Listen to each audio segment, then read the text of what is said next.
นี่ยังกัดปลาไปมั้ง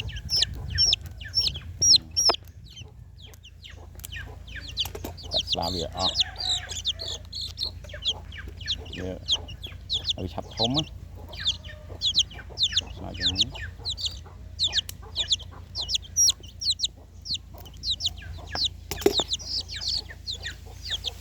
ยังตัดน้ำไปอ่ะเม็ดมือเนาะนี่มันเก็บ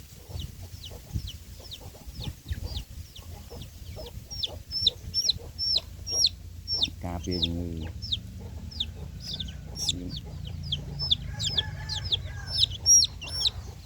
ตัดโจมอดมือดำหนักมา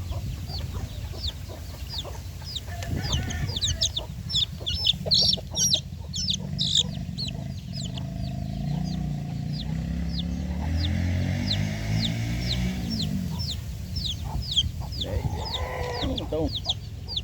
Việt